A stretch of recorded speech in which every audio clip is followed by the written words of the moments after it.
perguntar, senador, o senhor é um dos maiores defensores da ideia do renda mínima, que é o embrião, digamos assim, do Bolsa Família.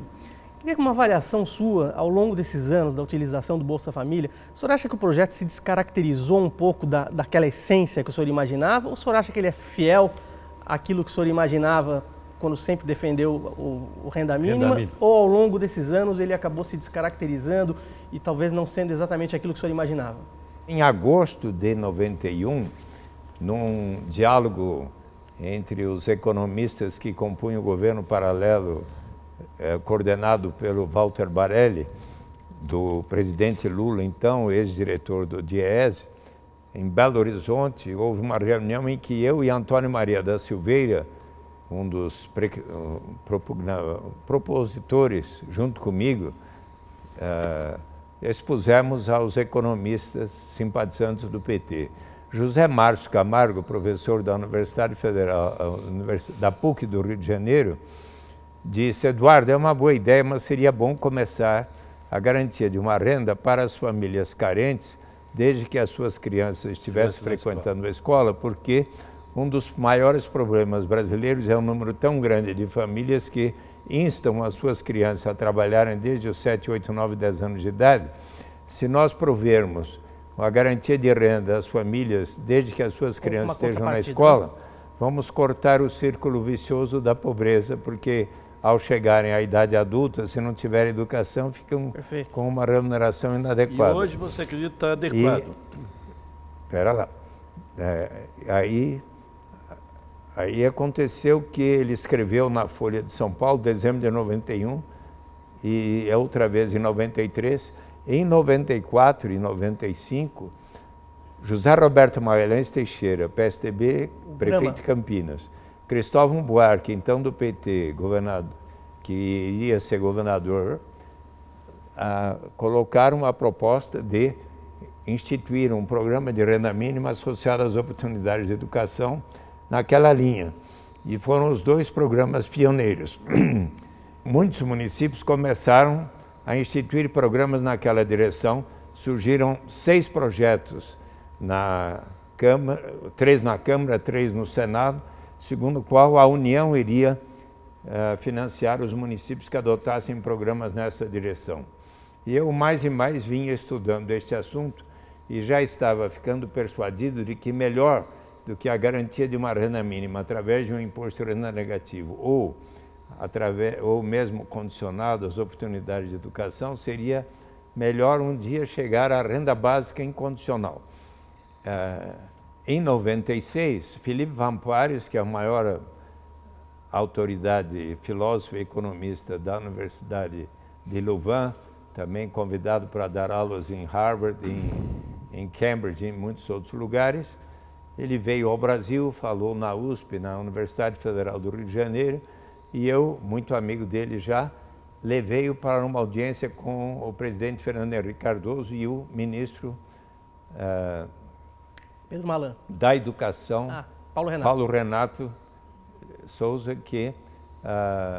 e estava presente o Nelson Marquesan, que muito insistia que fosse aprovado um daqueles projetos, e o Felipe Vampares disse ao presidente Fernando Henrique Cardoso: o objetivo importante é um dia chegarmos à renda básica incondicional, mas iniciá-lo por relacionando à educação vai ser um passo importante e positivo, porque significa um investimento em capital humano. E eis que o Fernando Henrique deu o sinal verde para que o Congresso Nacional aprovasse a primeira Lei 9.533, pela qual o governo federal financiaria em 50% os municípios que adotassem programas naquela direção. No primeiro ano, os 20% de menor renda per capita, até que no 5º ano, os 20% de maior renda per capita passassem a receber aquele financiamento. E para aquele projeto, ao do Nelson Marquesan, foram apensados os 5 outros que eu mencionei.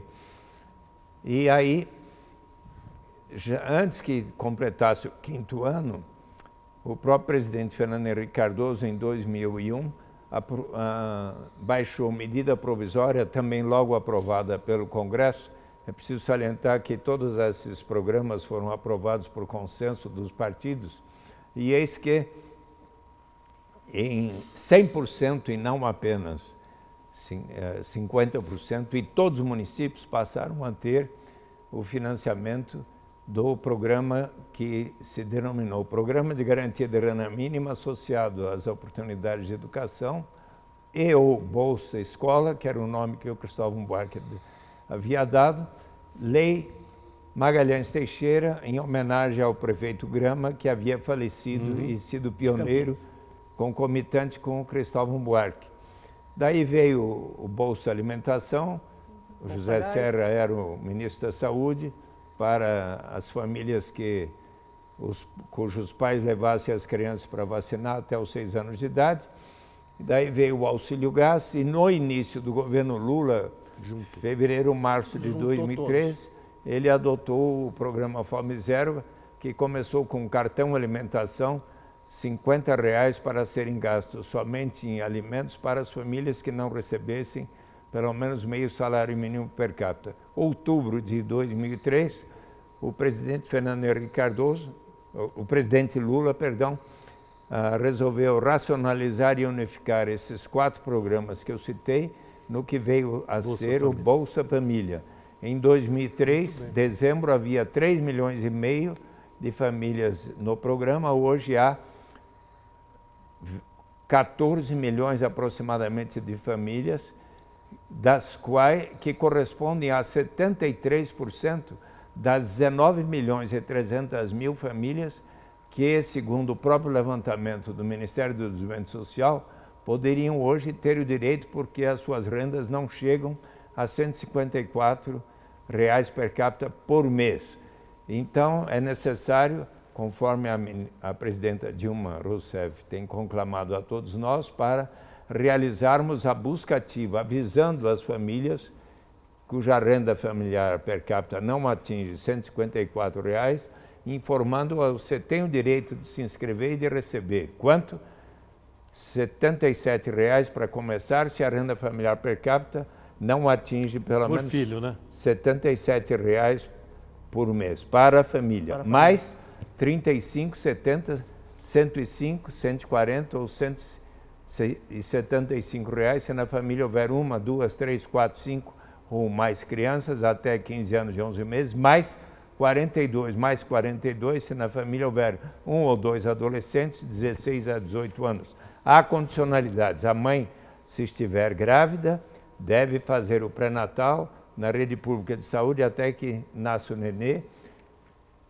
Os pais devem levar as crianças até 6 anos de idade para realizarem as respectivas vacinas, de acordo com o calendário do Ministério da Saúde. Crianças de 7 a 15 anos e 11 meses têm que frequentar 85% das aulas nas escolas, os adolescentes pelo menos 75% das aulas nas escolas.